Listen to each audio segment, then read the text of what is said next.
Hey everybody, HomeSliceHenry here, and in today's video, we're going to be taking a look at some incredibly fun Kanto Cup battles featuring ZAP Cannon Magneton. Magneton is a steel and electric type Pokemon with the moveset of Thunder Shock, Magnet Bomb, and ZAP Cannon. Magneton is an incredibly attack-weighted Pokemon, and ZAP Cannon does the second most base damage of any charge move in the game. Combine the two, and you have an incredibly deadly combination.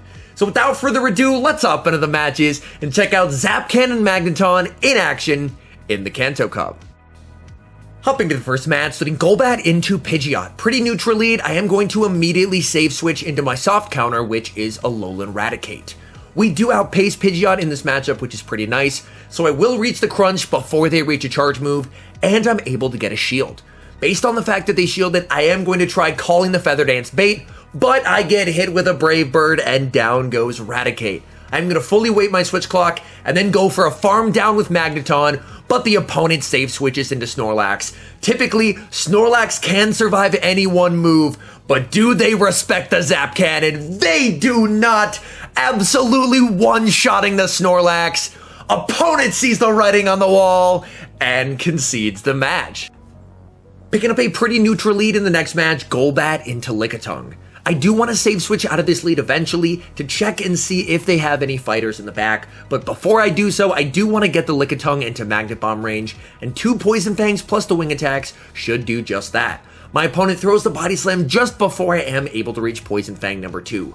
Golbat does tank, and now I'm able to get off that second Poison Fang. Again, they don't have to shield it, but now I can save switch into Magneton, and they bring in Fire Spin Alolan Marowak. We are taking massive damage, but does Marowak respect the ZAP Cannon? They do not! One-shotting the Alolan Marowak, and just like that, we have one switch advantage. The opponent brings back in Lickitung and is going to throw right away. At this point, Magneton has done its job, and it gets taken out. And now I can put the Alolan Raticate on the Lickitung.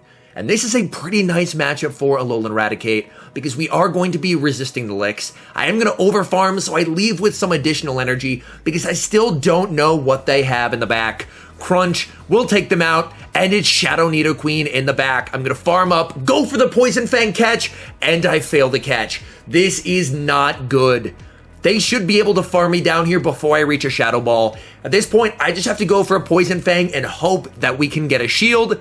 And we do. That is absolutely massive. I needed to get a shield to have any chance of winning at this game.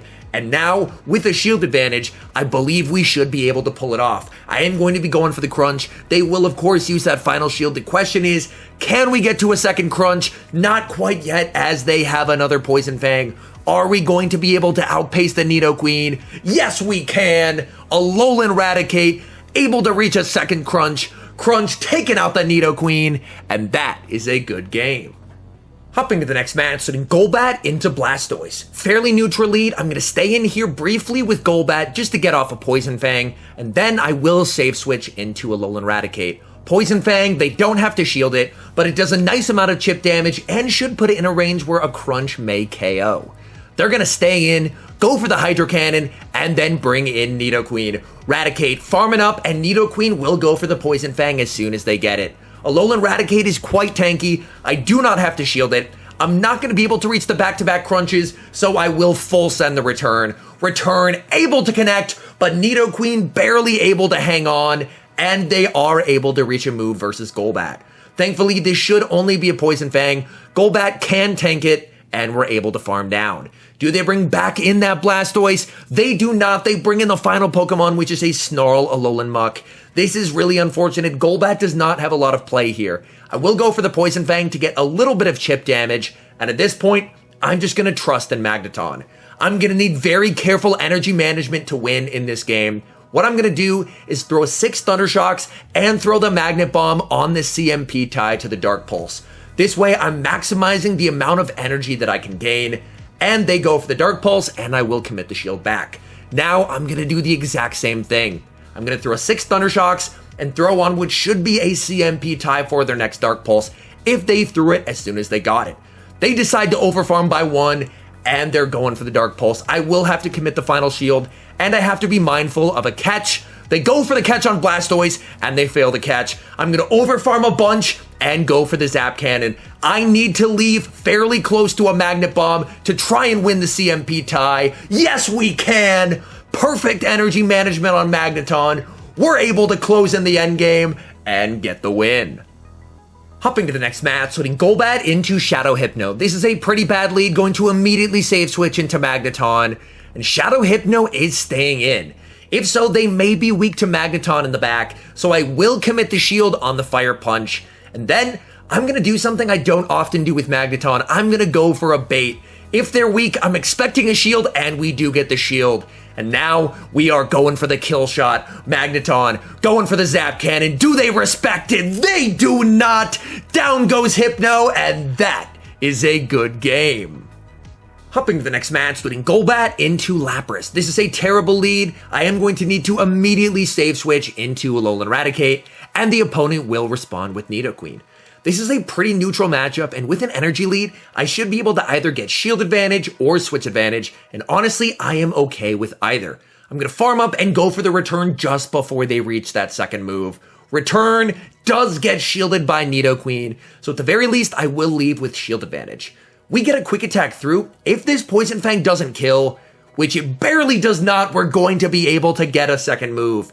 This Crunch will not KO, but it will put the Nidoqueen into farm down range for Golbat, which is quite nice. Golbat now gets a bit of an energy lead, which is rather nice, and we have that ever important shield advantage for Magneton in the endgame. Poison Fang, not going to do a whole lot. Spamming the switch button, in comes Magneton into the Lapras, and Lapras is staying in to throw. Since I have an extra shield, I am going to commit the shield, and we'll see what they have in the back, and they have Hypno. Magneton, we are going straight for the Zap Cannon. Zap Cannon able to connect. Magneton farms down the Hypno, and now we are in a fantastic position. I'm going to build up to the Zap Cannon and go for the Magnet Bomb bait. I'm expecting a shield, but the opponent actually decides to call it. But at this point, we already have a second Magnet Bomb. Lapras lets it through, and that is a good game. Hopping to the next match, leading Golbat into another Pidgeot, but this time a shiny Pidgeot. Like last time, I will immediately save switch into the Alolan Raticate, and Pidgeot is staying in. I will go for the Crunch just before they reach a move, so that way I can get off some undebuffed damage, and Crunch will do quite a lot.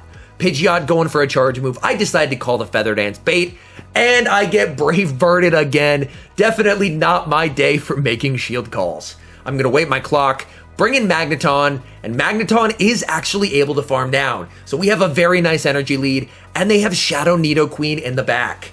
Typically, a ground type into a steel electric type is a pretty good matchup for them, but we have a massive amount of energy. Able to grab a shield, going for Magnet Bomb number 2. We do a nice amount of damage, bring in Golbat, and they have Lapras in the back. Golbat is going to be able to reach the Shadow Ball. Lapras can tank this though. Lapras is incredibly bulky, and they're going to be going for the Surf. At this point, I'm just going to save shields for Magneton and hope that Magneton is going to be able to clutch out this match for me. I'm not going to be able to reach another Shadow Ball, but I will go for the Poison Fang just to get some extra chip damage. Lapras is unfortunately able to farm down, and now it's all up to Magneton. Is Magneton going to be able to clutch? They go for the Surf. Magneton is able to farm down, and we do have an energy lead. Back in comes Shadow Nidoqueen, and I'm going to be going for the Magnet Bomb. Magnet Bomb does get the shield, and it's CMP. I'm worried about getting baited, so I call it. They go straight Earth Power, and I lose a heartbreaking game. Hopping to the next match, sending Golbat into another Pidgeot. At this point, I've faced an entire flock of Pidgeot. Just non-stop Pidgeot leads. Like last time, I'm going to save switch into the Alolan Raticate and go for the Crunch just before they reach a move. Crunch is able to connect, and Pidgeot's going for a charge move. I've been Brave Birded twice, so I commit the shield, but this time, of course, they Feather Dance me, and then they bring in Galarian Slowbro. Due to its part Psychic typing, Crunch is going to hit for super effective damage here, and I'm actually able to get a shield back. That is quite nice. Slowbro will farm up and go for a move just before I'm able to reach my second Crunch, and Sludge Bomb will be enough to take me out. Golbat does have access to Shadow Ball, which will do massive super effective damage, but this Slowbro is more than likely running Psychic, which will hit me for super effective damage in return. I do commit the shield at the last second, and it ends up being a very good call as they did have Psychic. I'm going to massively overfarm with the Golbat, go for the Shadow Ball, and I'm able to take out Slowbro. Now, if they bring back in Pidgeot, which they do, I have a very healthy Golbat with energy. Poison Fang gets the shield. I'm going to aggressive switch into Magneton, and they have Snorlax in the back. Magneton is going for the Zap Cannon. We already know how this ends. Goodbye, Snorlax. Back in comes Pidgeot, but anything it throws is going to be double resisted. Magneton is glassy. They go for the Feather Dance. That is not going to save them, and that is a good game. Hopping to the next match, picking up a great lead Golbat into Poliwrath. Opponent is going to save switch into Kanto Ninetales, and this is a bit problematic.